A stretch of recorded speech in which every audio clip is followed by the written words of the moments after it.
Ne gaspille pas tes peines. Tu sais, quand tu traverses une situation difficile, ce n'est pas pour que tu puisses te lamenter. Ce n'est pas pour que à chaque fois, on soit en train d'entendre que ça ne va pas. C'est pour que tu puisses t'asseoir. Retenir ou comprendre ce que tu traverses, ce que tu vis. Et ensuite, tirer les bonnes actions à mener, à faire dans cette situation. Pour que quand tu sortiras de là, tu aies un témoignage. Tu gaspilles ta souffrance. Tu n'auras rien acquis. Regarde, c'est dans cette souffrance-là, peut-être que tu vas développer une discipline de prière et de méditation.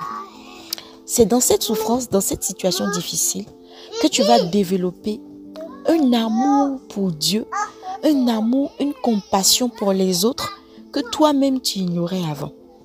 Je t'encourage vraiment à faire attention à chacune des étapes de la situation difficile par laquelle tu passes.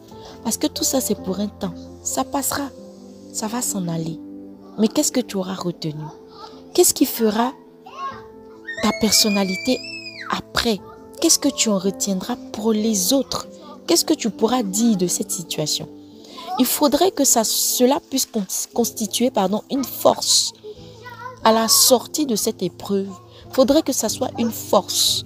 Et non que cette épreuve t'ait détruite, vidée.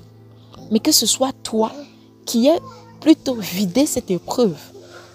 Tellement tu auras puisé dans cette épreuve des leçons. Tellement tu auras puisé dans cette épreuve des conseils, des forces, des armes pour affronter l'avenir. Ne gaspille pas tes peines. Tout est fait pour un but. Même le méchant, il existe pour le jour du malheur. Tout a un but. Ne gaspille pas tes peines. Profite de ces moments difficiles où peut-être l'on te laisse seul, où tu traverses la situation seul. Profite pour t'enraciner en Dieu. Profite pour te cultiver. Profite pour écrire. Profite pour créer. Profite pour te rapprocher de Dieu. Profite pour te corriger, pour t'améliorer. Profite pour grandir. Profite. Et quand tu sortiras de là, tu sortiras grandi. C'est ça que tu dois retenir. Il ne faut pas te lamenter parce que ta situation a un but glorieux. Que Dieu te bénisse.